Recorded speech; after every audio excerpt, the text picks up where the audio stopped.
toutes et à tous. Je m'appelle Florent Fagianelli. Je suis chef de clinique assistant dans le service du professeur Azoulay en neurologie et pathologie du mouvement à l'hôpital de la Timone à Marseille. Et je vais vous présenter les résultats de notre travail intitulé « Les fluctuations non motrices dans la maladie de Parkinson, validation d'une échelle de sévérité et étude de l'effet de la stimulation cérébrale profonde ».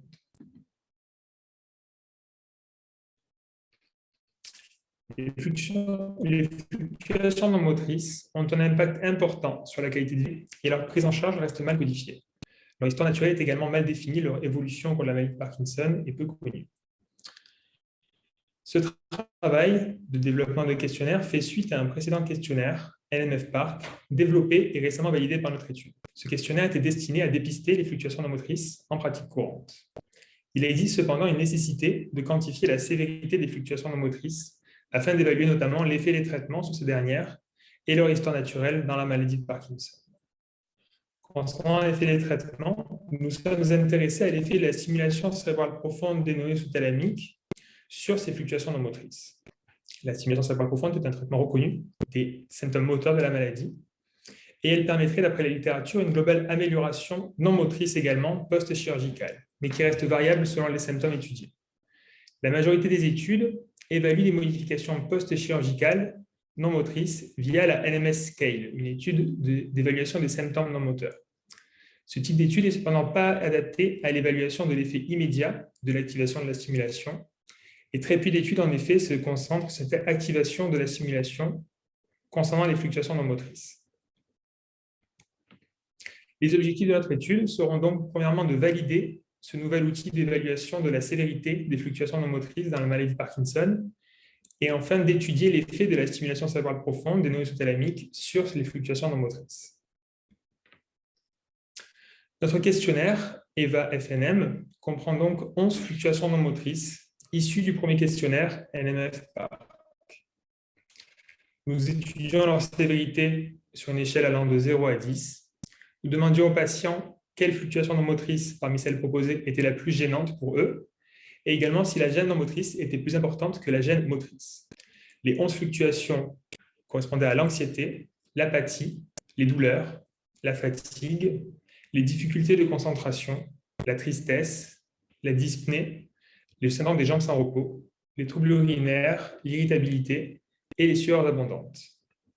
Notre étude fait partie d'une étude prospective multicentrique incluse dans l'étude PREDISTIM, qui évalue l'impact de la stimulation cérébrale profonde sur la qualité de vie des patients Parkinson. Cette étude inclut 17 centres en France, dont 15 appartenant au réseau NS-PARC labellisé FCRIN. Elle inclut des patients âgés de 18 à 75 ans atteints de maladie de Parkinson et qui présentent une indication de chirurgie de stimulation cérébrale profonde pour leur maladie de Parkinson. Dans notre étude, les évaluations se font en situation pré-chirurgicale, en inclusion, en situation off-DOPA et on-DOPA, puis à 1 an post-chirurgical, où les patients sont étudiés en situation off-stimulation et on-stimulation. Il correspondait donc au score EVA-FNM. Le questionnaire nous permettait d'obtenir un score pour chaque item entre 0 et 10. Également un score de dimension qui correspondait à la moyenne des scores des items, inclus dans une même dimension, et un score global qui correspondait à la moyenne globale de tous les items. Il était également recueilli les scores UPDRS 1 à 5, le score de qualité de vie PDQ 39, le score Schwab-England, et l'évaluation des comportements impulsifs par l'échelle QI. Les analyses de validation du questionnaire correspondaient aux analyses confirmatoires de la structure de notre questionnaire et permettaient de définir ces dimensions de fluctuations non motrices, ce regroupement de fluctuations non motrices statistiquement regroupées. Les analyses de fluctuations non motrices, on pouvait analyser la corrélation des fluctuations aux caractéristiques des patients, analyser l'effet de la L-DOPA et de la stimulation cérébrale profonde sur les fluctuations non motrices, et enfin analyser l'évolution dans le temps entre l'inclusion et 1 an post-chirurgie des fluctuations non motrices. Nos résultats, nous avons donc pu inclure 452 patients dans cette étude. 142 patients ont pu passer le questionnaire EVA-FNM à l'inclusion et 1 an après la chirurgie. 178 patients ont pu passer le questionnaire uniquement en situation pré-chirurgicale et 132 patients uniquement en situation post-chirurgicale à 1 an. Nous avons inclus 291 hommes et 161 femmes. L'âge médian était de 61 ans. La durée d'évolution de la maladie de Parkinson médiane était de 10 ans. Concernant les scores cliniques, le score NAIA en off médian était de 2,5 à l'inclusion. Le score UPDRS3 en off à l'inclusion de 38 sur 102. Nous avions une DOPA sensibilité motrice médiane à 78%, une évaluation de la qualité de vie PDQ-39 à 52 sur 100 et une évaluation des comportements impulsifs QUIP à 2 sur 30.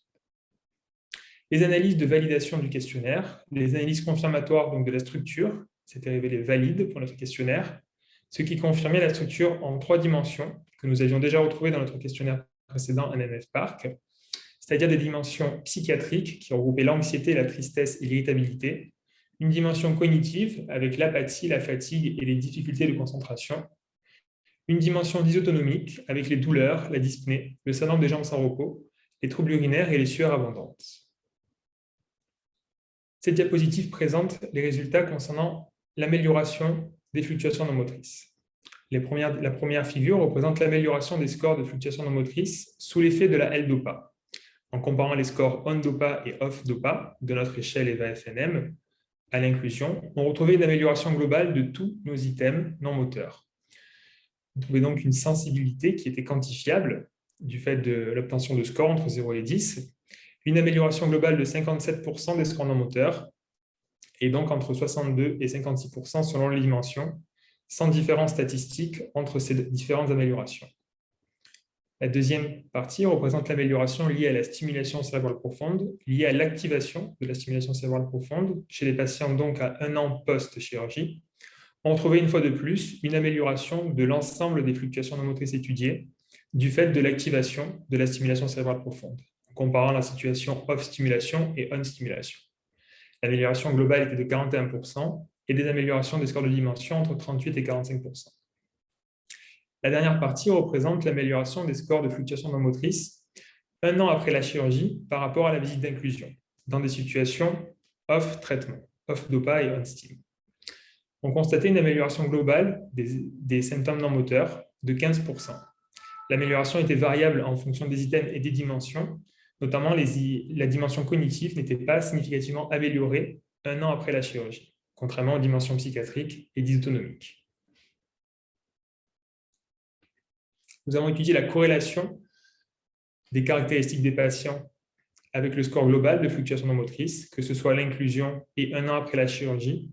Nous retrouvions des corrélations similaires, c'est-à-dire des scores de fluctuation non motrice élevés pour les patients féminins, pour les patients avec des scores UPDRS 1, 2, 3 et 4 élevés, avec des scores également NAIA élevés, des scores Schwab-England bas et des scores élevés de fluctuation non motrice étaient associés à une qualité de vie moindre chez nos patients.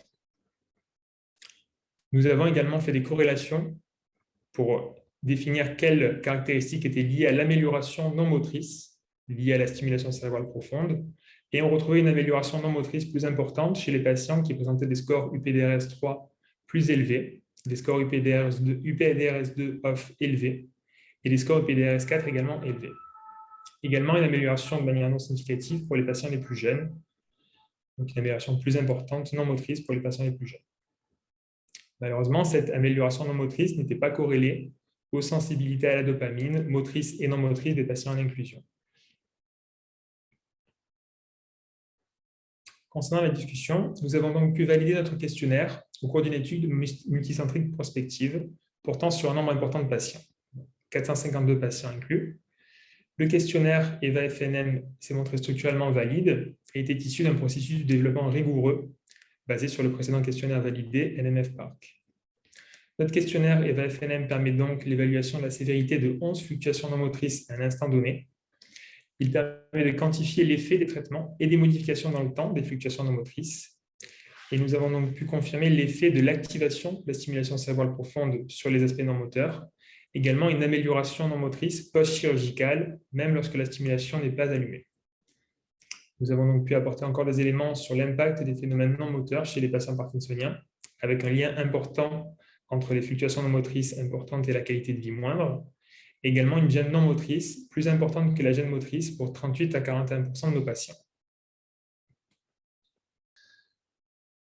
Nous avons pu également mettre en évidence des différences entre l'amélioration non motrice liée à l'L-DOPA et l'amélioration non motrice liée à la stimulation cérébrale profonde. Des scores d'amélioration plus importants sous L-DOPA que sous stimulation cérébrale profonde. Cependant, ces évaluations étaient faites à deux périodes différentes, l'évaluation de la L-DOPA à l'inclusion et l'évaluation de l'effet de la stimulation cérébrale profonde à 1 an post-chirurgie. Nous avons pu également mettre en évidence une amélioration de tous les items non moteurs, que ce soit du fait de la L-DOPA ou de la stimulation cérébrale profonde, dont notamment certains items décrits comme non modifiés par la stimulation par d'autres auteurs, que ce soit les sueurs, la dyspnée ou les troubles de l'humeur. Ceci a possiblement pu être possible du fait de la plus grande sensibilité de notre échelle, qui inclut 10 niveaux de sévérité. Notre questionnaire également s'inscrit dans la littérature actuelle. Le questionnaire NOMOFA, développé par Kleiner-Fissmann et al. En 2021, qui est actuellement utilisé pour l'évaluation des fluctuations non motrices, regroupe 27 fluctuations non motrices, 3 degrés de sévérité, mais n'inclut pas de score de dimension contrairement au nôtre et n'est pas passé par des étapes d'évaluation prospectives. En conclusion, notre questionnaire EVA-FNM s'est montré valide pour l'étude des fluctuations non motrices chez les patients parkinsoniens. Nous avons pu montrer l'effet bénéfique de la stimulation cérébrale profonde sur toutes les fluctuations non motrices étudiées, avec un effet immédiat de l'activation et un effet chronique dans le temps pour la plupart des fluctuations non motrices. Nous avons également montré une variabilité des réponses en fonction des patients et des fluctuations non motrices et apporté des éléments sur l'impact important sur la qualité de vie de ces fluctuations, ce qui souligne l'intérêt d'intégrer ces aspects non moteurs aux indications de stimulation cérébrale profonde dans le futur. Je vous remercie pour votre attention. Bonjour à tous, je m'appelle Amandine Giraudy et je vais vous présenter mon travail portant sur les troubles du langage et de la parole dans les formes comportementales de dégénérescence frontotemporale. Il s'agit d'une revue systématique de la littérature et d'une étude semi-automatisée du discours. Ce travail a été encadré par le docteur Maxime Montambeau et le professeur Maria-Luisa Gorno-Tampini dans les suites de mon stage de Master 2 à l'Université de San Francisco. Donc pour commencer, les formes comportementales de dégénérescence frontotemporale, telles que définies par les critères de Raskowski et collaborateurs de 2011, comportent dans leur forme possible, sur le plan clinique, des modifications progressives du comportement et de la personnalité. Dans leur forme probable, elles associent un déclin fonctionnel dans le temps et sur le plan de l'imagerie, une atrophie ou un hypométabolisme dans les régions frontales et temporales. Elles sont dans leur forme définie, caractérisées par la mise en évidence d'une mutation génétique caractéristique ou par la présence d'une pathologie typique, dont les trois principales sont la pathologie TO, la pathologie TDP43 et la pathologie FUSE. Lorsqu'on s'interroge sur la présence de troubles du langage ou de la parole dans les formes comportementales de dégénérescence frontotemporale, on peut remarquer tout d'abord qu'il existe une superposition nette entre l'atrophie et l'hypométabolisme chez les patients présentant une forme comportementale de DFT et les régions principales du langage, qui sont surtout les régions frontotemporales gauche. D'autre part, sur le plan des mutations génétiques et de la pathologie, celles-ci sont largement partagées avec celles présentes chez les aphasies primaires progressives, qui sont une maladie neurodégénérative touchant de manière sélective le langage. C'est pourquoi nous avons décidé d'investiguer plus en avant la présence de troubles du langage et de la parole chez ces patients par le biais d'une revue systématique et de l'exploration du discours. Tout d'abord, je vais présenter les résultats de notre revue systématique. L'article a été publié récemment dans la revue Neuroscience and Biobehavioral Reviews. Et l'objectif principal de cette étude était de caractériser les domaines du langage et de la parole altérés ou préservés chez les patients présentant une forme comportementale de DFT. Pour cela, nous avons réuni 156 études présentant des résultats sur les variables du langage et de la parole chez ces patients. Et ces résultats étaient divisés en 6 domaines: le domaine de la parole, de la phonologie, de l'orthographe, le domaine lexico-sémantique, le domaine de la grammaire et le domaine de la prosodie. Les résultats étaient les suivants. Dans le domaine lexico-sémantique, la majorité des études retrouvaient une altération, que ce soit en dénomination, en compréhension du mot isolé, en connaissance sémantique ou dans le discours spontané. Le domaine de l'orthographe était lui aussi altéré, que ce soit dans l'écriture ou la lecture, ainsi que le domaine de la prosodie, qui sont les modulations des intonations qui peuvent transmettre des informations émotionnelles ou linguistiques, et elle était altérée dans sa perception et la production de la prosodie. Concernant le domaine de la grammaire ou de la syntaxe, celui-ci était plus divergent, avec surtout une altération de la compréhension des phrases longues chez ces patients, mais une préservation pour la compréhension des phrases simples et une préservation de la syntaxe dans la production du discours.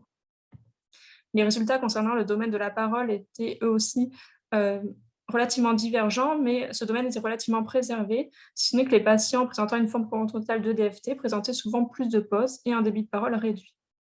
Le domaine de la phonologie était, lui, préservé. L'objectif secondaire de cette étude était de déterminer quels facteurs sont associés aux troubles du langage et de la parole chez les patients présentant une forme comportementale de DFT. Nous retrouvions 26 études qui comparaient entre eux des sous-groupes de patients présentant une forme comportementale de DFT, et les facteurs retrouvés associés aux troubles du langage et de la parole étaient sur le plan clinique l'altération cognitive globale, sur le plan anatomique l'atteinte frontotemporale gauche, sur le plan génétique la présence de mutations MAPT, et sur le plan pathologique la présence d'une pathologie TDP43 qui, dans ses formes A et B, était associée à plus de difficultés lexicales et sémantiques. Afin d'aller plus en avant dans la caractérisation des troubles du langage et de la parole chez les patients présentant une forme comportementale de DFT, nous avons décidé de réaliser une exploration du discours spontané.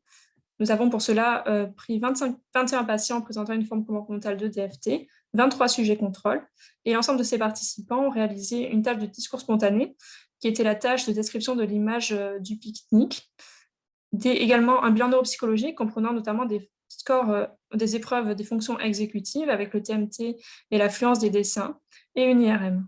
Nous avons donc regardé différentes variables du discours spontané et nous avons investigué leur corrélation avec les variables exécutives et avec le volume de substance grise sur l'IRM. Les résultats de cette étude retrouvés donc au niveau du discours spontané produit, au niveau de la parole, de façon concordante avec la revue systématique, il existait une relative préservation de la parole, mais un ratio de pause sur durée augmenté chez les patients présentant une forme comportementale de DFT et donc un débit de parole réduit. En revanche, concernant l'articulation, celle-ci n'était pas altérée chez ces patients. Concernant le domaine exécutif, nous avons souhaité développer une variable permettant de mesurer l'intervention des fonctions exécutives dans le langage, et nous avons mesuré la moyenne des distances entre les unités sémantiques consécutivement nommées. C'est ce qu'on voit sur les images à droite. En haut, le discours d'un patient participant contrôle qui, eux, décrivent l'image plutôt de proche en proche, alors qu'un patient atteint de forme comportementale de DFT, telle que sur l'image en bas à droite, a une moyenne des distances augmentées puisqu'il va d'un bout à l'autre de l'image au cours de son discours et présente donc un discours plus désorganisé. On voyait donc que chez les patients, la moyenne des distances était augmentée. Il existait également une altération dans les domaines sémantiques et lexical, avec un nombre d'unités sémantiques réduites chez les patients présentant une forme comportementale de DFT, une proportion de noms diminuée, une fréquence des noms augmentée et un âge d'acquisition moyen plus jeune. Enfin, sur le plan de la prosodie, telle que mesurée par la variation de la fréquence fondamentale dans le discours produit par les patients, celle-ci est également diminuée. Nous avons donc ensuite regardé les corrélations de ces altérations avec les fonctions exécutives, l'altération relative dans le domaine de la parole, l'altération dans notre variable exécutive et l'altération sémantique étaient corrélées de manière significative avec les scores des fonctions exécutives. En revanche, les altérations dans les domaines lexical et de la prosodie n'étaient pas corrélées de manière significative et donc ces altérations apparaissent comme indépendantes des fonctions exécutives. Sur le plan neuroanatomique, l'altération relative de la parole semblait être liée plutôt aux régions bifrontales et sous-corticales, régions qui ont pu être impliquées auparavant dans l'initiation, l'exécution et le contrôle de la parole. Les altérations exécutives et sémantiques semblaient, elles, être reliées plutôt aux régions temporopariétales gauche et frontopariétales droite, régions qui ont été impliquées dans le traitement sémantique et plus précisément dans le contrôle sémantique. Nous n'avons pas retrouvé de corrélation significative sur le plan de la neuroimagerie pour les variables lexicales et de la prosodie. Ainsi, nos résultats, que ce soit de la revue systématique ou de l'étude exploratoire, ont tout d'abord des implications cliniques. En effet, l'altération du langage et de la parole chez les patients présentant une forme comportementale de DFT pourrait avoir un impact diagnostique, pour le diagnostic positif, mais également différentiel avec les autres maladies neurodégénératives, et pourrait également être un marqueur de progression, puisqu'il a été montré que la parole et la syntaxe s'altéraient avec la progression de la maladie. D'autre part, ils mettent en évidence que le discours spontané et son étude sont une manière écologique, rapide, qui permettent une évaluation multidomaine du langage et de la parole. Enfin, il pourrait modifier la prise en charge des patients. En effet, on peut supposer que les difficultés de communication majorent les difficultés comportementales et donc il pourrait être pertinent et intéressant de proposer une prise en charge orthophonique à ces patients. Enfin, il existe également des implications théoriques à ce travail. Tout d'abord, ce travail interroge sur l'impact de l'atteinte exécutive sur l'atteinte du langage et de la parole. Et d'autre part, il interroge également sur le rôle des régions fronto-pariétales droites dans le langage et la parole, régions qu'on peut supposer comme impliquées dans le contrôle sémantique, mais ceci nécessite bien sûr d'être confirmé par des études dédiées. J'ai mis mon mail en bas à droite si jamais vous avez des questions ou si vous avez envie de faire un commentaire sur ce travail, et je vous remercie de votre attention. Bonjour à tous, j'ai le plaisir de vous présenter ma thèse qui s'est intéressée aux caractéristiques des aidants, capables d'identifier une rupture mnésique chez les patients consultants en centre mémoire. Ce travail a été encadré par le Dr Julien et Madame Anne Fradet au CHU de Poitiers. Les troubles de la mémoire épisodique sont des troubles fréquents et de nombreux patients présentent des plaintes mnésiques. Ces symptômes évoluent de deux manières différentes, soit elles régressent, soit elles évoluent vers un trouble neurocognitif léger, puis majeur. Il existe donc un continuum entre plaintes et troubles majeurs. Ces plaintes concernent 50 à 80% des patients de plus de 70 ans. 44 millions de personnes ont un trouble neurocognitif majeur. 11% des 70 à 89 ans ont un trouble neurocognitif léger amnésique et selon les études, 25 à 90% des diagnostics sont manqués, ce qui en fait un diagnostic difficile. Il existe aujourd'hui de nombreuses limites concernant la prise en charge diagnostique. Tout d'abord, les tests neuropsychologiques sont d'interprétation difficile et qualitative et il n'y a pas de consensus concernant les patients à risque, notamment s'ils ont une plainte ou un déclin léger. Chez ces patients qui ont un déclin léger, les tests sont souvent mis en défaut et les dents pourraient avoir un rôle clé concernant le diagnostic. Mais les études montrent une discordance concernant cette performance diagnostique. Et cette discordance pourrait être liée à des facteurs influençants. Ce sont ces arguments qui nous ont poussés à vouloir évaluer les caractéristiques des aidants informatifs. Alors, notre objectif primaire était d'étudier les caractéristiques des aidants informatifs sur la rupture mnésique. Et nos objectifs secondaires étaient d'évaluer l'impact de l'anosognosie et de la conjugopathie sur l'évaluation de l'aidant. Pour cela, nous avons classé des binômes patient-aidant en binômes concordants et discordants. Les binômes concordants correspondaient à des binômes où le patient avait des tests pathologiques ou normaux et concordaient avec le discours de l'aidant, c'est-à-dire le patient a des troubles, le patient n'a pas de troubles. Les binômes discordants avaient des tests pathologiques ou normaux qui discordaient avec le discours de l'aidant. Nous nous sommes intéressés au groupe discordant pour lequel le patient avait des tests normaux et l'aidant affirmait des troubles.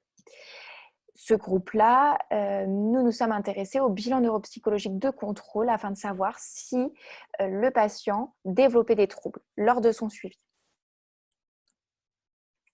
Cette étude était une étude pilote, descriptive, rétrospective, monocentrique au CHU de Poitiers.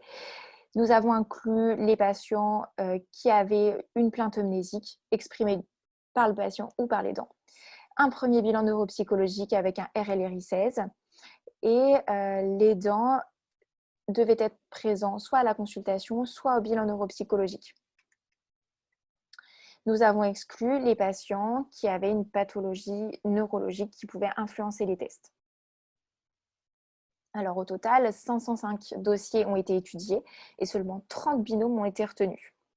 Les patients avaient en moyenne 70 ans, étaient composés de 50% d'hommes, 50% de femmes. Les aidants étaient pour 70% des conjoints et 23% des enfants.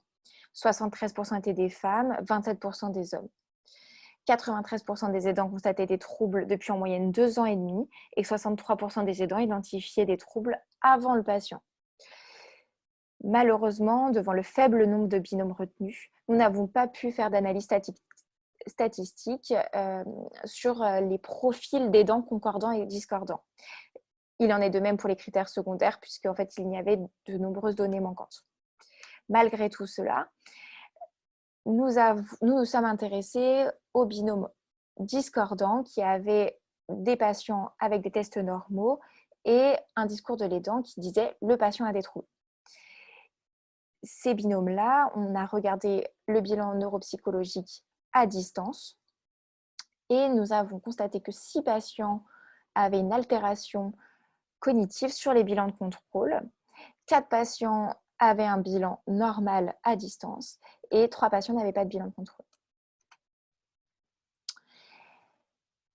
Cela nous a donc fait dire que certains aidants détectaient les troubles plus précocement que les tests neuropsychologiques chez des patients qui étaient parfois anosognosiques. Certains aidants, eux, étaient en erreur. Environ 50% des aidants affirment des troubles chez leurs proches, qui a initialement des tests neuropsychologiques normaux, mais qui développent ensuite des troubles neurocognitifs dans le suivi. Cela nous a fait dire également que l'évaluation en situation réelle au quotidien de la plainte mnésique du conjoint pourrait être plus pertinent que les tests neuropsychologiques et pourrait déceler plus précocement les troubles neurocognitifs. Alors, pour confirmer cela, nous souhaitons réaliser une étude prospective chez les patients ayant une problématique mnésique et ayant un premier bilan neuropsychologique. Nous avons réalisé un questionnaire de l'aidant afin de normaliser la récupération de données sur l'aidant. Nous avons également retranscrit le MMQ, qui est un auto-questionnaire évaluant la plainte mnésique pour l'aidant, afin de comparer la plainte mnésique du patient et la plainte de l'aidant. Il y aurait un suivi longitudinal pour les binômes discordants qui sont composés d'un patient qui a des tests normaux. Et on regarderait le bilan neuropsychologique à 1 an, afin de savoir si le patient développe ou non des troubles à distance. Grâce à cette étude, nous espérons identifier les caractéristiques des aidants capables d'identifier une rupture mnésique. Merci de votre attention. Bonjour à tous, je me présente, je suis Dr Édouard Pesquet, analyste. Je vais vous présenter ce poster qui concerne les caractéristiques de la tomographie par émission positive cérébrale située en Rhodopa dans le syndrome corticobasal dans le cadre des IDEN 2022. Pour commencer, le syndrome corticobasal est une entité rare qui concerne à peu près 0,4 pour 100 000 personnes années. Il est défini depuis 2013 par les critères d'Armstrong qui comprennent uniquement des critères cliniques que sont la rigidité ou la symétrie des membres, la dystonie, l'hémiochronie, l'apraxie, le déficit sensitif cortical ou le phénomène d'un membre étranger.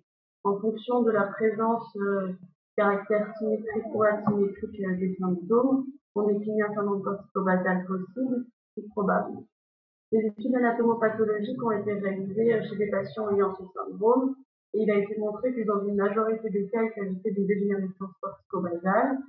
Dans d'autres cas, c'était une Eisenhower ou une paraplégie progressive ou entre autres une démence frontotemporale. Les outils diagnostiques qui aident le clinicien face à ce syndrome clinique. Tout d'abord, à droite, j'ai mis une image d'un test FDG qui montre un hypométabolisme prédominant au niveau pariétal asymétrique et contralatéral à l'atteinte clinique. À gauche, il s'agit des imageries dopaminergiques que sont le TEM-CMR, le DAT-SCAN et la tête DOPA. Tout d'abord, le DAT-SCAN a été étudié beaucoup plus dans le syndrome corticobasal que la tête DOPA. Les effectifs de patients dans les études vont jusqu'à une quarantaine de patients, alors que dans la tête DOPA, l'étude qui a étudié le plus de patients comprend seulement 6 patients. Ces deux examens montrent les mêmes choses, c'est-à-dire une hypocystation striatale homogène et contralatérale à l'atteinte clinique dans le syndrome corticobasal, ce qui est différent des diagnostics différentiels que sont l'analyse Parkinson ou la PSP, qui montrent une hypocystation putaminale postérieure. Donc là, je vous ai mis 3 images. À gauche, un test DOPA normal. Au milieu, un test DOPA dans le cas de l'analyse Parkinson ou des PSP, donc avec une hypocystation putaminale postérieure. Et à droite, il y a un test DOPA dans le cas du syndrome corticobasal, donc une hypocystation striatale asymétrique. Concernant les objectifs de notre étude, l'objectif principal était de définir les profils du syndrome corticobasal en test DOPA par une analyse visuelle et une analyse semi-quantitative. Les objectifs secondaires étaient d'étudier les critères d'Armstrong, les signes cliniques, les biomarqueurs Alzheimer dans le LCR et les résultats des tests FDG. Nous avons également comparé nos patients qui avaient un syndrome corticobasal à des patients ayant une paralysie supranucléaire progressive ou une maladie Parkinson. Nous avons pour cela réalisé une étude rétrospective observationnelle en se basant sur la base de données NSPA. Nous avons inclus des patients suivis au CHU de Nice entre 2008 et mars 2020 pour un syndrome corticobasal, une PSP et une maladie de Parkinson, selon les derniers critères diagnostiques. Les patients devaient avoir tous réalisé une tête de pas dans le même centre. Au total, nous avons inclus 66 patients, 27 patients ayant un syndrome corticobasal, 12 patients ayant une PSP et 27 patients ayant une maladie de Parkinson, qui ont été appareillés selon l'âge et le sexe aux patients ayant un syndrome corticobasal. Comme vous pouvez le voir sur ce tableau, il n'y avait pas de différence significative entre les trois groupes concernant le sexe, l'âge, la durée d'évolution de la maladie et le délai entre le début de la maladie et la réalisation de la tête de pas. L'analyse visuelle a été réalisée en 2 étapes. Tout d'abord, nous avons relu les examens de façon séparée, droite et gauche. Nous étions 2 praticiens en aveu de la pathologie et nous avions ensuite défini 5 profils qui sont le profil S1, une hypopulsation striatale bilatérale, le profil S2, une hypopulsation striatale unilatérale, profil P1 et P2 pour les applications cutanéennes postérieures bilatérales ou unilatérales, et enfin, un 5e profil lorsque le tête de pas était normal. L'analyse quantitative a été réalisée grâce au logiciel Syngota de Siemens sur une base de données préexistante de valeurs de TGS1 qui avait été faite grâce à une étude précédente. Le logiciel étudie 5 zones, donc le striatum, le noyau codé, le putamen, le putamen antérieur et le putamen postérieur. Et il calcule également une asymétrie concernant le striatum, le noyau codé et le putamen. Donc il détermine la fixation du patient pour ces zones et détermine un Z-score en fonction de la différence avec les valeurs de TGS1. En fonction de ce Z-score, nous avons repris les 5 profils définis précédemment. Nous avons également défini un profil d'asymétrie lorsque seule la symétrie était significative, sans hypopulsation significative. Concernant les résultats, tout d'abord, l'analyse visuelle a retrouvé de façon majoritaire des têtes de pas qui étaient normaux chez des patients ayant un syndrome corticobasal dans 48,2% des cas, donc c'est presque la moitié. Le deuxième profil le plus retrouvé, c'est une hypopulsation striatale contralatérale à intensité pour 33,3% des patients. Concernant l'analyse semi-quantitative, les 2 profils les plus mis en évidence étaient le profil d'asymétrie isolée et le deuxième profil est un profil normal. Nous avons comparé l'analyse visuelle et l'analyse semi-quantitative et nous avons remarqué que pour 13 patients qui avaient une tête de pas normale en analyse visuelle, 5 avaient une asymétrie isolée et 2 une hypopulsation striatale significative en analyse semi-quantitative. Concernant les objectifs secondaires, nous n'avons pas retrouvé de différence significative concernant les critères d'Armstrong, les critères cliniques ou les biomarqueurs en LCR. Il existait une relation entre la normalité ou non de la tête de pas en analyse semi-quantitative et le profil du TSSDG selon s'il était symétrique, asymétrique ou normal. De plus, nous avons remarqué une différence significative entre les groupes syndrome corticobasal et les groupes PSP maladie de Parkinson en analyse visuelle et en analyse semi-quantitative.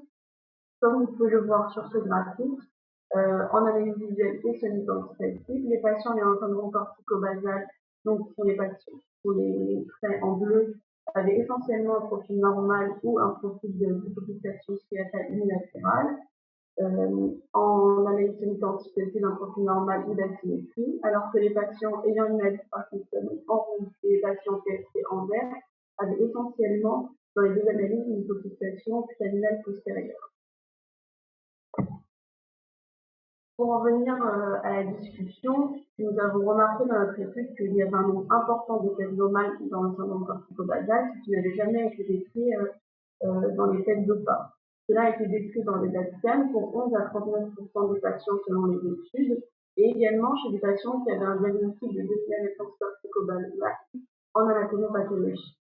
Nous n'avons pas retrouvé de différence significative chez les patients avec des biomarqueurs Alzheimer dans le SPR, et nous avions seulement 3 patients qui avaient des biomarqueurs positifs. Concernant les profils d'hypopulsation, ils sont cohérents avec les types précédents, donc une hypopulsation striatale asymétrique. Nous avons montré ce nouveau profil d'asymétrie isolée qui n'a pas été mis en évidence dans notre étude qui étudiait l'analyse semi-quantitative.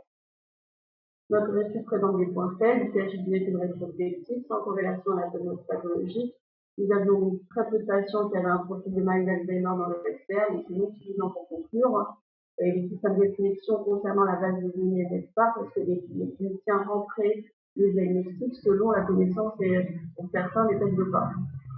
Les points forts de notre étude, c'est qu'il s'agit de la connaissance de la plus grande étude sur l'homme corticobasal en test de part, avec l'application des derniers critères diagnostiques, une analyse visuelle en aveugle de la pathologie, et nous avons en plus réalisé l'analyse semi-quantitative.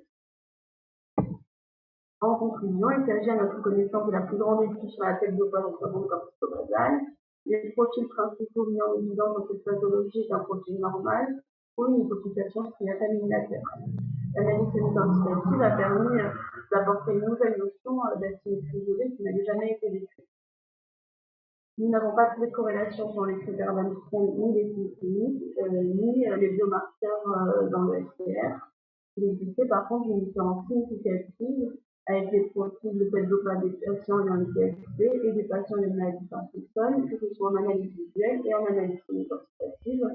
Ce qui montre qu'il est quand même intéressant de réaliser cet examen dans une pratique courante, et il faudra peut-être réaliser d'autres études afin de compléter ces résultats et d'éventuellement intégrer cet examen aux critères du syndrome corticobasal. Voilà, merci à tous pour votre attention et je vous souhaite un très bon congrès. Bonjour à tous, je vais donc présenter mon travail de thèse qui a été réalisé sous la direction du professeur Vassilios Meissner en octobre 2021 et qui s'attache à caractériser les troubles de la déglutition dans l'atrophie multisystématisée, notamment les données épidémiologiques et l'impact pronostique. Donc, ce qu'il faut savoir, c'est que l'atrophie multisystématisée, c'est une pathologie neurodégénérative. Elle appartient au spectre des synucléinopathies, au même titre que la maladie de Parkinson. C'est une maladie qui n'a pas de traitement curatif, dont le pronostic est donc sombre, et la médiane de survie est comprise entre 6 à 10 ans. Ce qu'il faut savoir, c'est que on connaît plusieurs tournants évolutifs dans l'évolution de l'atrophie multisystématisée, notamment les troubles de la déglutition. Cependant, les données sont relativement pauvres sur les physiopathologies, la caractérisation, l'évolution et la prise en charge de la dysphagie dans l'atrophie multisystématisée.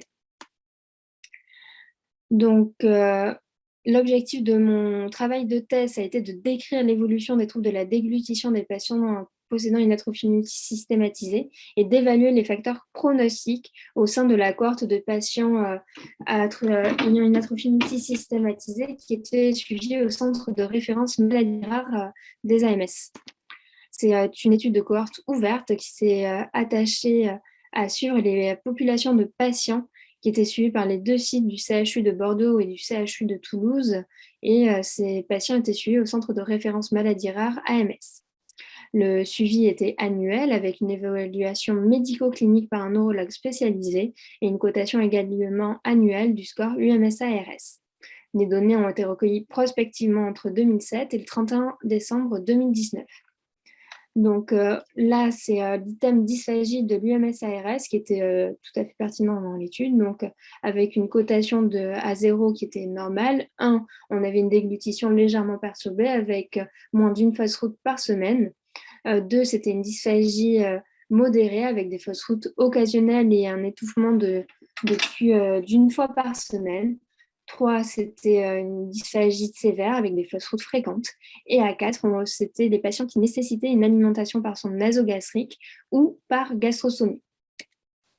Donc, la population étudiée, ce qu'il faut en retenir, c'est que les patients étaient inclus dans la cohorte en cas de diagnostic d'atrophie multisystématisée possible ou d'atrophie multisystématisée probable.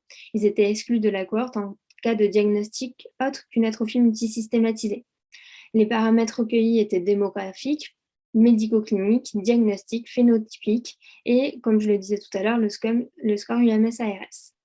En cas de rupture de suivi ou d'arrêt d'information, on faisait une recherche systématique de décès. Donc, le modèle statistique qui a été utilisé pour les analystes, c'est un modèle conjoint qui a été créé par la statisticienne du centre, Madame Saulnier. Donc, il combine un modèle de régression probit pour données ordinales et un modèle Cox. Ça permettait de prendre en compte la rupture de suivi et d'information et d'évaluer ainsi l'évolution des troubles de la déglutition sur les risques de décès. Donc, les caractéristiques de la population, quand on regarde les résultats, on voit qu'on avait 311 patients qui étaient des hommes, 323 des femmes. On avait 320 patients suivis à Bordeaux contre 314 à Toulouse, donc à peu près 50% sur les deux sites. Le diagnostic était majoritairement d'AMS parkinsonienne avec 419 patients qui avaient une forme parkinsonienne, 215 une forme cérébelleuse, 423 patients avaient un diagnostic d'AMS probable contre 151 en diagnostic d'AMS possible. L'âge lors du premier symptôme était en moyenne autour de 60 ans. L'âge lors du diagnostic autour de 65 ans.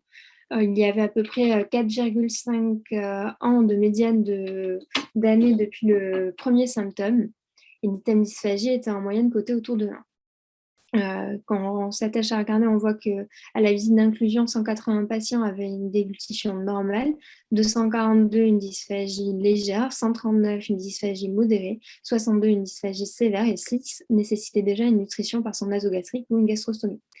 Il y a 1819 visites qui ont pu être réalisées durant le suivi avec une cotation d'item dysphagie. On a pu voir que cet item il progressait autour de 2 et 3 au fur et à mesure du suivi. Les durées de suivi a été à peu près de 6,9 ans. Lors des visites d'inclusion, on a eu 31 patients qui ont nécessité une sonde nasogastrique ou une gastrostomie. 113 ont été perdus de vue, soit 17% d'effectifs. Il y a eu 329 décès, soit 51% des patients. Dans les résultats, si on s'attache à regarder la progression de la dysphagie en regardant ces 4 courbes, donc on peut voir que l'item dysphagie, il y avait une différence significative selon le degré de certitude diagnostique, comme on peut le voir ici. Il n'y avait pas de différence significative selon le sexe, le phénotype clinique et l'âge de début de survenue des troubles. L'impact pronostic, comme on peut le voir dans ce tableau. Là, en fait, l'association était significative seulement entre le risque de décès majoré et l'âge lors du début des premiers symptômes, ainsi qu'entre le risque de décès et le degré de dysphagie. Il n'y avait pas d'association retrouvée entre le risque de décès, le sexe ou le phénotype clinique. En discussion, ce qu'il faut retenir de ce travail de thèse, c'est que les caractéristiques de la population étaient concordantes avec les données épidémiologiques, notamment en termes de répartition du variant phénotypique parkinsonien ou cérébelleux sur la durée de suivi qui correspondait à la médiane de survie qui a été retrouvée dans les différentes études et à la progression de la dysphagie qui était retrouvée dans les études. On a pu voir que l'évolution était différentes de manière significative selon le degré de certitude diagnostique, c'est-à-dire selon une forme d'AMS probable versus une forme d'AMS possible, ce qui paraît concordant avec les données actuelles, vu que ce sont des formes probablement plus sévères. On a pu également voir qu'il y avait une association forte entre la sévérité de la dysphagie et le risque des décès, ainsi que l'âge de survenue des premiers troubles et le risque de décès. Les limites de cette étude, ça a été l'arrêt des informations à partir de décembre 2019. Donc, on ne sait pas ce qu'il a pu se passer sur les patients qui ont été inclus à partir de 2018-2019, comment ils ont pu évoluer. Le dépistage de la dysphagie était uniquement clinique et dans les études, on peut voir qu'en fait, avec des examens endoscopiques, la dysphagie précéderait de manière paraclinique les troubles rapportés par les patients. Et dans les avantages, c'est une cohorte qui est très large. On avait plus de 400 patients. L'évaluation était réalisée par un neurologue spécialisé dans la pathologie avec un score qui était standardisé et reproductible, l'UMS-ARS. Le modèle statistique avait été créé pour l'occasion et permettait de prendre en compte la notion de décès. Donc, en conclusion, l'impact pronostic de la dysphagie a pu être montré de manière certaine dans l'évolution de la maladie dans ce travail de thèse et ça pousse à évaluer l'intérêt d'une prise en charge précoce et adaptée, notamment sur un dépistage précoce de cette dysphagie et l'intérêt d'une prise en charge par gastrostomie, comme ce qui a pu être prouvé dans la sclérose latérale amyotrophique. Donc, ça pourrait être pertinent de faire une étude sur ça dans l'atrophie multisystématisée. Voilà, je vous remercie à tous pour votre attention. Bonjour à tous, donc moi je m'appelle William Lucas, je suis interne de neurologie au CHU de Pontchaillou à Rennes. Et moi je vais vous parler du projet CréaPark, qui portait sur l'influence de la maladie de Parkinson sur les capacités de pensée divergentes et la créativité des patients parkinsoniens, avec une étude de connectivité fonctionnelle en EEG haute résolution. Alors, d'où ça vient cette thématique un petit peu surprenante d'associer la créativité et la maladie de Parkinson? Eh bien, ça vient du fait que dans la littérature, vous avez un certain nombre de case reports qui nous parlent de patients parkinsoniens qui ont vu leur créativité augmenter ou une créativité de novo apparaître, et des patients qui se sont mis à écrire ou à peindre, et généralement, ça faisait suite à l'introduction d'un traitement par agoniste dopaminergique. Et donc finalement, quand on y regarde de plus près, ce que ça nous enseigne, c'est que la dopamine est probablement un neurotransmetteur fondamental pour les processus créatifs, mais pas tellement, ça ne nous renseigne pas tellement sur l'influence de la maladie de Parkinson sur la créativité des patients qui en sont affectés. On sait notamment que pour avoir des pensées créatives fonctionnelles, des capacités créatives opérationnelles, il faut avoir des fonctions exécutives qui soient opérationnelles également. Or, on sait que les dysfonctions exécutives, ça peut survenir de façon relativement précoce dans la maladie de Parkinson. Bon, quand on regarde les études vraiment expérimentales qui ont essayé de comparer les sujets parkinsoniens et les sujets, des sujets sains sur des tâches de créativité, les rares qui l'ont fait ont tendance à nous dire qu'a priori, il n'y aurait pas de différence, c'est-à-dire que les patients parkinsoniens performeraient aussi bien que les sujets contrôle. Mais alors, comment est-ce qu'on l'évalue, la créativité, d'un point de vue scientifique? Parce que c'est un terme qui paraît un petit peu nébuleux, mais il y a une littérature qui est assez riche sur la créativité. Eh ben, on n'évalue pas la créativité en tant que telle, mais on estime ce qu'on appelle le potentiel créatif. Et la meilleure façon d'estimer le potentiel créatif, c'est de le faire par des tâches de pensée divergentes. La tâche de pensée divergente la plus utilisée de très loin, c'est ce qu'on appelle l'AUT, ou tâche d'utilisation alternative d'objets. Le concept est relativement simple. On vous présente des objets de la vie quotidienne et vous allez devoir essayer de trouver des utilisations originales, alternatives à ces objets. Donc là, vous avez un exemple dans le diaporama pour le mug. Et donc, quand on fait cette tâche d'utilisation alternative d'objets à des sujets et qu'on les met dans une IRM fonctionnelle et qu'on essaie de voir ce qui se passe, eh ben, on voit que les sujets qui performent particulièrement bien dans cette tâche de pensée divergente sont ceux qui ont une connectivité fonctionnelle un petit peu particulière et qui arrivent à faire communiquer deux réseaux qui normalement ont tendance à fonctionner en opposition, qui sont le DMN, le réseau du mode par défaut, et le CEN, le réseau du contrôle exécutif. Bon, quand on regarde pour les sujets parkinsoniens, on n'a pas d'études directement de créativité, mais les études de Racingsen nous disent que le DMN, il a tendance à être altéré, donc ça part plutôt mal. Mais alors on se dit, si ils ont un DMN qui est altéré, ils ont tendance à avoir des dysfonctions exécutives, mais qui performent aussi bien a priori que les sujets contrôle, est-ce qu'il n'y aurait pas des mécanismes compensatoires, et notamment en termes de dynamique fonctionnelle de communication des réseaux, pour essayer de préserver ces capacités de pensée divergentes? C'est les questions qu'on s'est posées, auxquelles on a essayé de répondre avec ce projet CréaPark. Et donc, on a réussi à inclure 25 sujets parkinsoniens et 17 sujets contrôle. Vous voyez, dans les critères d'inclusion, les patients parkinsoniens étaient des patients qui avaient un stade de la maladie peu avancé. On a fait passer à nos sujets parkinsoniens un certain nombre d'échelles, une échelle d'Hamilton pour évaluer les signes de dépression, une échelle de Starchen pour l'apathie, une MoCA, et puis après des questions relatives à leur maladie. Et puis pour tous nos sujets, parkinsoniens et contrôle, on a réalisé deux échelles, l'ICAA et le TIPI. Le TIPI, c'est une échelle qui répertorie des traits de personnalité et mesure un petit peu les traits de personnalité. Et puis l'ICAA, une échelle de créativité qui se présente de la façon suivante. Donc, elle va balayer 8 grands domaines tels que la littérature, la musique, la cuisine. Et pour chacun de ces 8 grands domaines, elle va regarder deux parties différentes. Une partie sur les activités créatives, elle va questionner les sujets sur leur implication dans des activités créatives en lien avec ces grands domaines sur les 10 dernières années.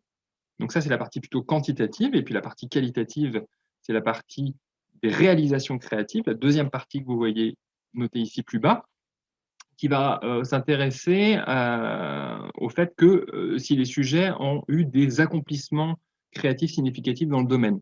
Par exemple, dans la littérature, est-ce qu'ils ont réussi à publier leur travail si jamais ce sont des patients qui écrivent? Pour la musique, est-ce qu'ils ont réussi à se présenter en public? Donc voilà, plus une évaluation qualitative des accomplissements créatifs. Ça, c'était pour la partie questionnaire. Maintenant, en termes d'enregistrement EEG, on a utilisé un système d'EEG haute résolution à 256 électrodes, que vous voyez là sur la photo, et on a fait 3 parties distinctes d'enregistrement. Une partie tout simplement de resting state de 5 minutes, et puis la partie avec la tâche de créativité et une tâche contrôle. La tâche de créativité, c'était bien sûr donc l'AUT, dans lequel on faisait défiler des mots qui correspondaient à des objets de la vie quotidienne sur un écran et on laissait au sujet un court moment de réflexion. Et après, il devait nous donner les réponses qui lui étaient passées par la tête à voix haute. Et nous, on scorait les réponses qu'il nous donnait en AUT selon 3 paramètres distincts. L'affluence, c'est-à-dire le nombre d'idées qu'il pouvait nous donner. La flexibilité, c'est-à-dire le nombre de catégories sémantiques dans lesquelles on pouvait ranger leurs idées. Et puis un score d'originalité pour chaque idée qui était là sur un scoring subjectif de 1 à 5 et était évalué par 3 cotateurs indépendants. La tâche contrôle, c'était la tâche de caractéristique des objets qui suivait exactement le même paradigme dans lequel on faisait donc bien sûr défiler des mots correspondant aux objets de la vie quotidienne. Mais là, il ne faut pas essayer de penser de façon créative et nous donner des utilisations alternatives, mais tout simplement nous donner les caractéristiques typiques morphologiques de ces objets. Un couteau, c'est pointu, c'est brillant, ça coupe, vous voyez, des caractéristiques typiques. Donc, pour résumer, on a nos 2 groupes, nos patients et nos sujets contrôle. On vérifie les critères d'inclusion, on fait passer nos échelles. Ensuite, l'enregistrement en resting state et en tâche. Donc, nous, on a eu le temps de traiter le signal au niveau du resting state. Donc, on rappelle que c'est quand même une étude de connectivité fonctionnelle. Or là, si on enregistre le signal au niveau du scalp, eh ben, on a juste le signal électrique au niveau du scalp. Donc, il va falloir faire plusieurs étapes de traitement du signal pour pouvoir retourner à la source, faire résoudre ce qu'on appelle le problème inverse, c'est-à-dire partir du signal électrique au niveau du scalp, mais essayer de reconstituer le signal électrique directement de là où il vient, c'est-à-dire au niveau cortical. Et donc, on obtient une reconstruction de notre signal au niveau cortical, mais qui est réparti sur des dipôles répartis sur tout le cortex. Ces dipôles, on va les regrouper dans des régions d'intérêt en utilisant des parsonnisations anatomiques pour que ça fasse quand même du sens sur le plan anatomique et fonctionnel. Et on va essayer de regarder la connectivité fonctionnelle entre ces différentes régions. Et donc, on obtient pour nos patients et pour nos sujets contrôle des matrices de connectivité fonctionnelle qui évaluent à différents instants la force de connectivité des régions entre elles. On applique ensuite une méthode statistique dite NBS, pour Network Brain Statistics, qui va essayer de dégager les réseaux dont les connexions sont plus fortes ou plus faibles de façon statistiquement significative dans un groupe et l'autre.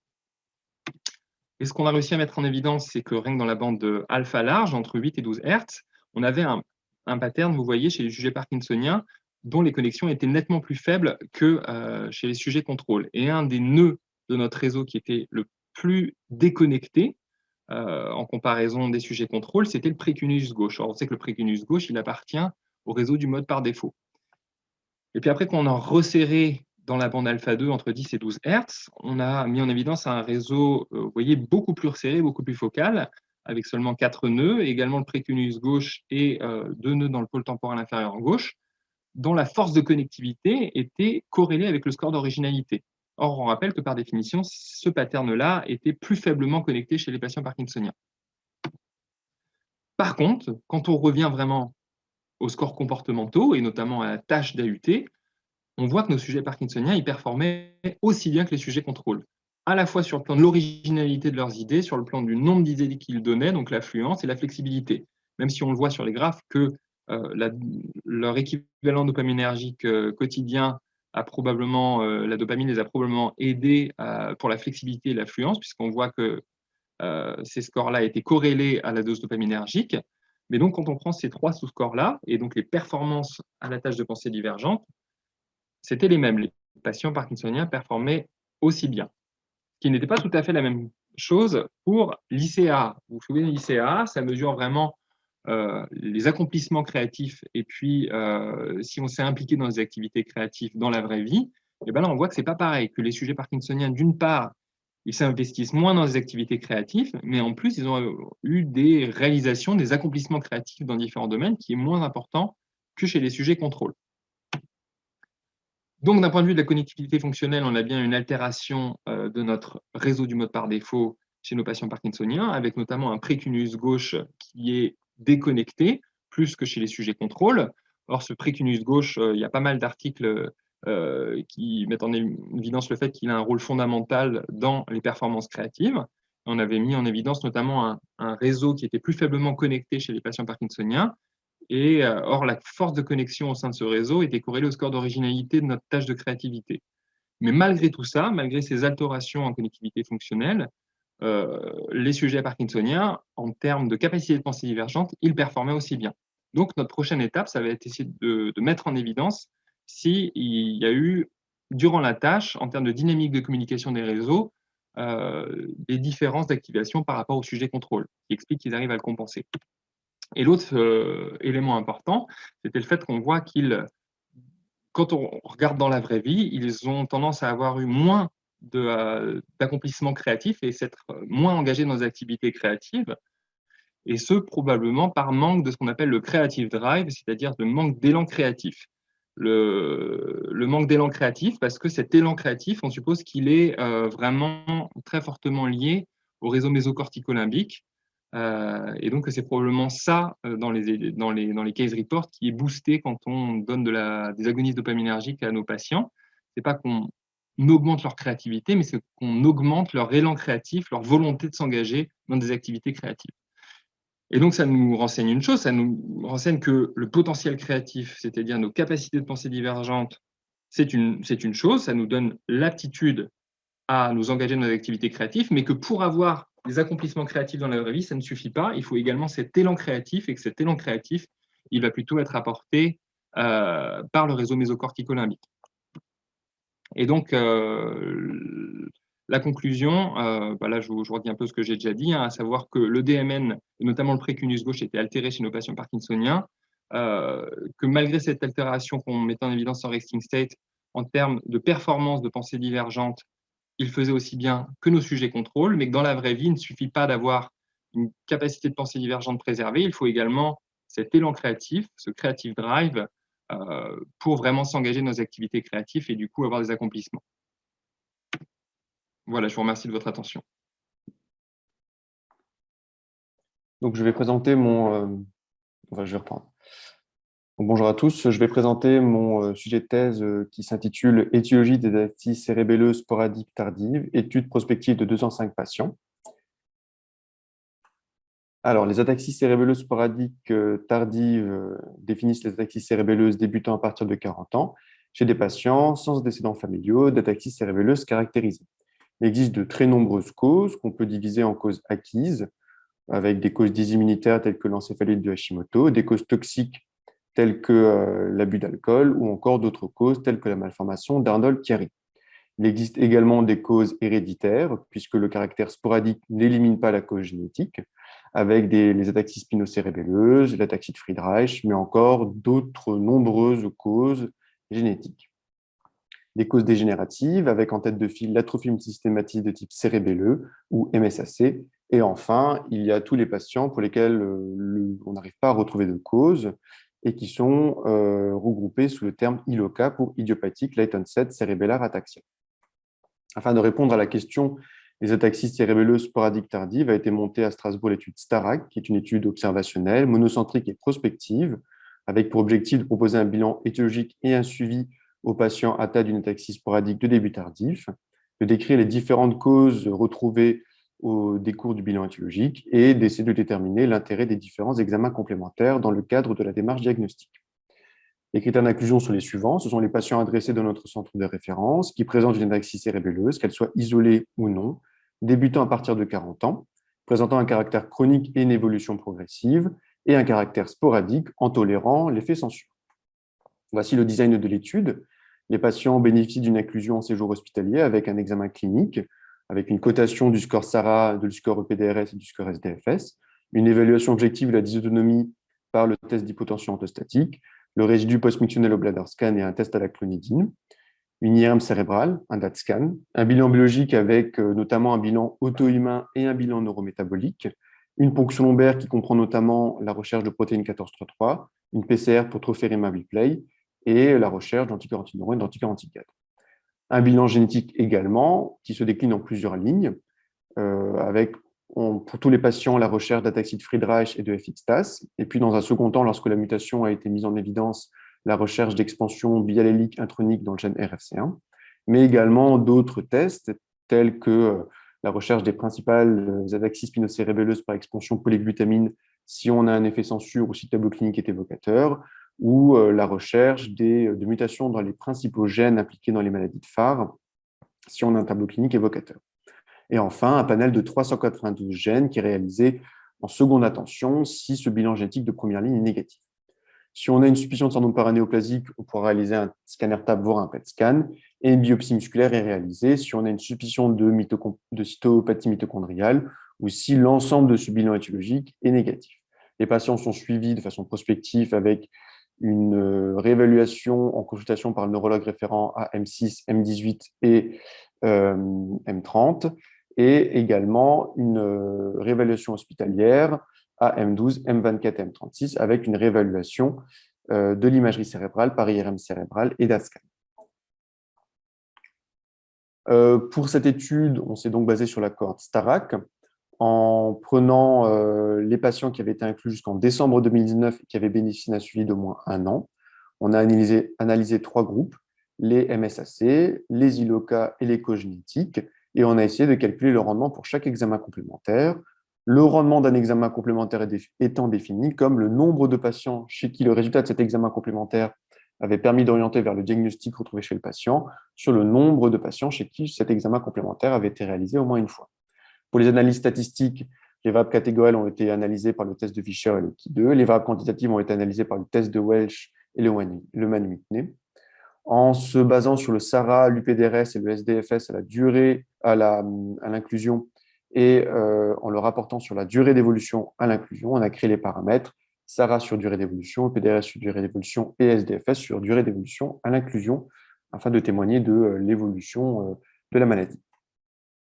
Concernant le résultat, on avait 205 patients analysés, avec un âge moyen de début de l'ataxie d'environ 58 ans, un âge moyen à l'inclusion de 62,6 ans, une durée moyenne d'évolution de 4,6 ans, et un sexe ratio avec une légère prédominance masculine. 135 patients ont obtenu un diagnostic, soit 2/3 de la cohorte. Voici les diagnostics en question. On avait 84, soit 41% de la cohorte d'atrophie multisystématique type cérébelleux, possible ou probable. 51 patients, soit 25%, qui avaient un autre diagnostic qu'on peut diviser en 3 groupes. Les causes dysimmunitaires pour 6% des patients, les causes génétiques pour 10% des patients et les causes acquises diverses pour 9% des patients. Un tiers des patients étaient de cause indéterminée après le bilan étiologique, c'est les patients ILOCA. Donc voici le tableau détaillant la comparaison entre le groupe MSAC, ILOCA et génétique, suivant les paramètres cliniques anamnestiques, avec en surligné les paramètres qui sont significativement associés à un groupe lorsqu'on le compare aux 2 autres groupes. Ainsi, les MSAC sont associés à une durée d'évolution à l'inclusion qui est plus courte, un SARA et un UPDRS rapportés sur la durée d'évolution à l'inclusion qui est plus important. Les MSAC sont également associés à la présence d'un syndrome parkinsonien et à un résidu post-mictionnel anormal au bladder scan. Les cogénétiques sont associés à une durée d'évolution à l'inclusion qui est plus longue et à un SARA sur la durée d'évolution à l'inclusion qui est plus court. Et les ILOCA sont associés de façon moins importante que les 2 autres groupes à la présence d'une dysautonomie, avec notamment la présence de troubles vésico-sphinctériens, et également sont moins associés à la présence de troubles oculomoteurs. Ici, un tableau similaire, mais rapportant les résultats des examens complémentaires. Ainsi, les MSAC sont associés à la présence d'une atrophie pontique et à un signe de la croix du pont. Les cogénétiques sont associés à l'IRM cérébral, à la présence d'une atrophie médulaire cervicale haute, à la présence d'un hypersignal du splénium du corps calleux et à la présence de calcification à l'IRM cérébral lorsqu'on compare d'autres groupes, et à l'EMG, à la présence d'une neuropathie sensitive. Les ILOCA sont significativement moins associés à la présence d'une innervation dopaminergique au DAT-scan. Déjà quelques éléments de discussion. La première cause d'ataxie cérébelleuse sporadique de début tardif, c'est l'atrophie multisystématique type cérébelleux, qui était retrouvée chez 41% de nos patients. Alors pour rappel, les MSAC ont une évolution plus rapide que les 2 autres groupes, sont associés à un syndrome parkinsonien et à un résidu post-mictionnel normal, et à l'IRM cérébral à une atrophie pontique et un signe de la croix pontique. Les MSAC, si on regarde en détail, on avait 18% de MSAC probables et 23% de MSAC possibles selon les critères de Gilman ou Willwitt. Et de façon intéressante, si on regarde une étude antérieure de 2017, se basant sur la même cohorte, mais avec du coup moins de patients, Il y avait à l'époque 16 MSAC probables et 13 MSAC possibles. Et sur ces 13 MSAC possibles, 9 ont converti entre-temps en MSAC probables dans cette étude. Ce qui nous conforte dans l'idée que de garder finalement les MSAC probables avec les MSAC possibles, puisqu'une proportion non négligeable des MSAC possibles convertissent effectivement en MSAC probables avec le temps. Donc la deuxième cause d'ataxie cérébelleuse de début tardif, eh bien, c'était en termes de groupe les maladies génétiques pour 10% de nos patients. Elles étaient associées à une évolution plus lente, à une neuropathie sensitive et à certains signes IRM, tels que l'atrophie médulaire cervicale haute, des calcifications cérébrales et un hypersignal flair du splénum du corps calleux. Tous les modes de transmission mendéliens étaient représentés, avec principalement des modes de transmission autosomiques récessifs, mais également des modes de transmission autosomiques dominants, avec 3 ataxies spinocérébelleuses, dont 2 patients qui avaient un effet censure, ce qui permet de souligner l'importance de rechercher l'effet censure pour ne pas méconnaître une maladie de transmission autosomique dominante.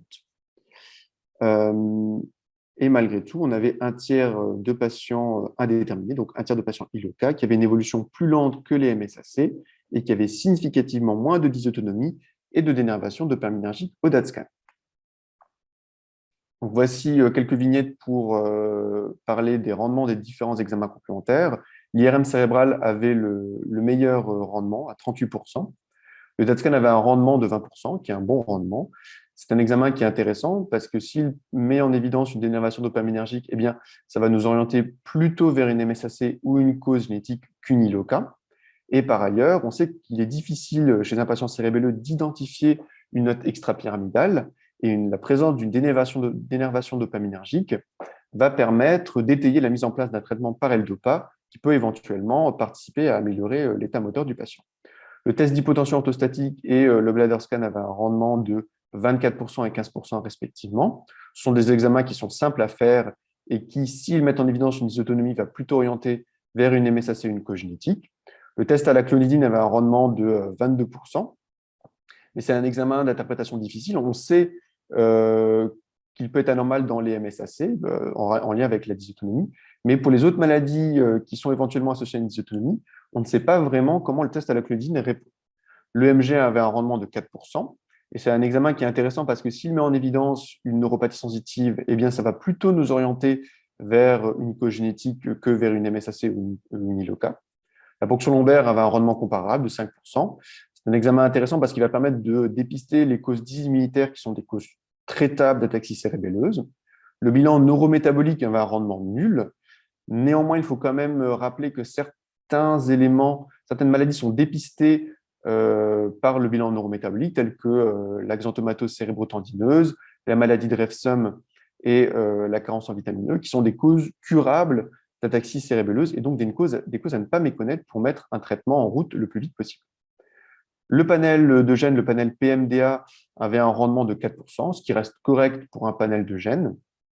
Néanmoins, ça reste d'interprétation difficile.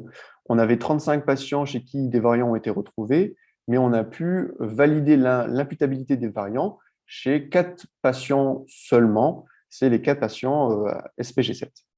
D'autres examens avaient un rendement correct, le PET scan, le scanner TAP, la biopsie musculaire et la recherche de mélasse. Néanmoins, ce sont des examens qui ont été réalisés chez des patients sélectionnés, donc l'interprétation du rendement doit être faite avec précaution. Donc, en conclusion, les ataxies cérébelleuses sporadiques de début tardif, la première cause, eh bien, en termes de fréquence, c'est l'atrophie multisystématique type cérébelleux, mais on a encore de nombreuses autres causes, notamment génétiques, dont des causes de transmission autosomique dominante. Pour la démarche diagnostique, l'examen le plus rentable, c'est l'IRM cérébral, mais d'autres examens sont intéressants, notamment le DAT-scan et l'EMG, puisqu'ils vont permettre de retrouver des arguments pour nous orienter notamment vers des causes génétiques. Le bilan neurométabolique dans l'ensemble a peu d'intérêt, puisque le rendement est nul. Néanmoins, on souligne encore une fois qu'il permet de dépister certaines causes curables d'ataxie cérébelleuse, donc des causes à ne pas méconnaître puisqu'elles sont traitables.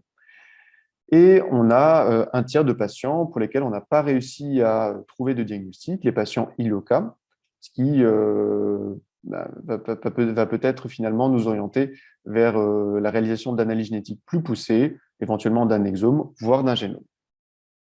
Voilà, merci de votre attention. Bonjour à tous, j'ai 10 minutes pour vous parler des thérapies antisens en neurologie. En 10 minutes, je n'aurai pas le temps de faire le tour du sujet. Si le sujet vous intéresse, je vous invite à vous rapporter un article en cours de publication dans Brain, sur lequel se base en grande partie cette présentation. Avant de parler des thérapies antisens, un bref rappel des bases. Un gène peut être découpé en tronçons constitutifs avec une région 5' non traduite, à l'opposé une région 3' non traduite, et entre les deux, une succession d'exons et d'introns. La séquence d'ADN du gène va être transcrite en ARN prémessager, qui globalement a la même structure que le gène initial. Puis l'ARN prémessager va subir un épissage et une maturation, et on va obtenir un ARN messager mature qui contient toujours cette région 5' et cette région 3' non traduite, mais qui, entre les deux, ne contient plus que des exons, puisque les introns ont été retirés lors de l'épissage. Et ce sont les exons qui vont donner la séquence d'acides aminés de la protéine finale lors de la traduction de l'ARN messager en protéine. Quand on parle de thérapie antisens, en réalité, il y a deux grandes familles de thérapies antisens. D'une part, les ARN interférents, d'autre part, les oligonucléotides antisens. Les ARN interférents, comme leur nom l'indique, sont des macromolécules d'ARN, en général avec une organisation double brin, avec un brin sens et un brin antisens, alors que les oligonucléotides antisens sont des macromolécules monobrins, constituées d'ARN et ou d'ADN, ou encore avec des compositions un peu plus originales, avec notamment les PMO. Pour utiliser in vivo en pratique clinique de l'ARN ou de l'ADN thérapeutique, il faut modifier l'ARN ou l'ADN pour notamment augmenter la résistance aux nucléases, pour augmenter donc la demi-vie du médicament. Et également, on va apporter des modifications chimiques pour modifier l'affinité de la molécule antisens pour sa séquence d'ARN cible, et également des modifications chimiques vont permettre de modifier l'effet que va avoir la molécule antisens in vivo. Quand on regarde les deux grandes familles de thérapies antisens, on voit que l'ARN interférent est un peu limité par rapport aux oligonucléotides antisens, puisque l'ARN interférent va uniquement pouvoir cibler l'ARN messager et entraîner sa dégradation, alors que les oligonucléotides antisens vont pouvoir effectivement cibler l'ARN messager et entraîner sa dégradation, mais également vont pouvoir cibler l'ARN prémessager. Donc on a un choix de séquence cible qui est plus important avec les oligonucléotides antisens. Et les oligonucléotides antisens vont également pouvoir agir sur l'épissage de l'ARN prémessager en ARN messager et vont pouvoir agir sur la traduction de l'ARN messager en protéines, ce que l'ARN interférent ne peut pas faire. Je vous présente d'abord brièvement l'interférence ARN. Donc, comme je vous le disais, on part d'un ARN interférent double brin. Dans la cellule, une enzyme qui est l'enzyme Dicer va venir dégrader le brin sens. On se retrouve donc avec un brin antisens seul qui va être pris en charge par un complexe protéique qui est le complexe enzymatique RISC. Et par complémentarité de paire de base, il va y avoir un appariement du brin antisens avec l'ARN messager cible. Et cet ARN messager cible va être dégradé par le complexe enzymatique RISC. Ce complexe RISC et le brin antisens d'ARN interférent est toujours fonctionnel après avoir dégradé l'ARN messager et va pouvoir dégrader une nouvelle molécule d'ARN messager. Donc, une seule molécule d'ARN interférent va pouvoir déclencher la dégradation d'un grand nombre de molécules d'ARN messager cible. C'est quelque chose qui a été utilisé in vivo avec succès. Je vous mets ici, je ne vais pas tant détailler, mais les résultats de l'étude de phase 3 du patisiran dans l'amylose à transthyrétine. Le patisiran est un ARN interférent qui cible la région 3' non traduite de l'ARN messager de la transthyrétine. Et effectivement, en donnant ce traitement par voie intraveineuse toutes les 3 semaines, on arrive à stabiliser, voire à améliorer la neuropathie chez les patients atteints d'amylose à transthyrétine par rapport au placebo. Je vous parle maintenant des oligonucléotides antisens, donc l'autre grande famille de thérapie antisens. Les oligonucléotides antisens peuvent permettre un silencing de certains gènes en dégradant l'ARN messager par un recrutement de l'ARNase H ou en bloquant la traduction de l'ARN messager. Pour le blocage de la traduction, je n'ai pas d'exemple en pratique clinique en neurologie, mais pour ce qui est de la dégradation de l'ARN messager par l'ARNase H, c'est quelque chose qui est désormais utilisé suite à un essai de phase 3 conclusif. C'est l'inotersen qui, là encore, vient cibler la région 3' non traduite de l'ARN messager de la transthyrétine et qui, par voie sous-cutanée hebdomadaire, permet de ralentir la progression de la neuropathie chez les patients atteints d'amylose à transthyrétine. Le dernier mode d'action des oligonucléotides antisense, ça va être une modification de l'épissage, notamment dans l'amyotrophie spinale, qui est le premier grand succès de ce type d'approche par modification de l'épissage. Dans l'amyotrophie spinale de forme infantile, l'amyotrophie spinale de type 1, il va y avoir un décès des patients avant l'âge de 2 ans en moyenne. Et cette maladie est liée à une mutation du gène SMN1 qui entraîne une perte de fonction de la protéine SMN1 et une dégénérescence des motoneurones. Il y a dans notre génome une sorte de copie du gène SMN1, qui est le gène SMN2, qui diffère de SMN1 par quelques nucléotides. Et dans la plupart des cas, l'ARN prémessager de SMN2 va être épicé en ARN messager en ne conservant pas l'exon 7. On va donc avoir un ARN messager qui est raccourci, qui ne contient pas l'exon 7, et ça va conduire à une protéine non fonctionnelle. Mais dans un peu moins de 10% des cas, il y a un épissage alternatif qui survient, et cet épissage alternatif de l'ARN prémessager de SMN2 conduit à un ARN messager qui contient l'exon 7 et qui permet de coder une protéine SMN fonctionnelle. Et effectivement, ils ont réussi à faire ça in vivo, donc dans une étude de phase 3. Et maintenant, c'est un médicament qui a l'AMM avec le nusinersen par voie intrathecale, donc dans l'amyotrophie spinale. Et ce nusinersen va permettre d'inclure lors de l'épissage l'exon 7 qui habituellement donc, est retiré de l'ARN prémessager de SMN2. Et on voit qu'effectivement, il y a un impact sur la survie des patients, mais se pose la question d'un traitement qui est un traitement invasif par voie intrathecale, qui est répété, suspensif chez des enfants qui sont jeunes et qui vont avoir besoin d'être traités à vie par nusinersen pour survivre. Je vous mets ici un tableau récapitulatif des grandes différences entre oligonucléotides antisense et ARN interférent, que je ne vais pas avoir le temps de détailler, que je vous laisse lire. Et je vous quitte sur une question, est-ce que finalement les thérapies antisense sont déjà un peu dépassées? À gauche, les résultats, enfin le titre pardon, de l'essai de phase 3 dans l'amyotrophie spinale, où en fait ils ont apporté une copie fonctionnelle du gène SMN1 par le biais d'un vecteur viral chez les patients. Et donc, cette copie fonctionnelle rentre dans le neurone sans s'intégrer au génome, mais ça ne pose pas vraiment de problème puisque le neurone ne se divise pas. Et donc, la copie fonctionnelle va rester dans le neurone, on espère à vie, et permet de coder la protéine SMN1 fonctionnelle.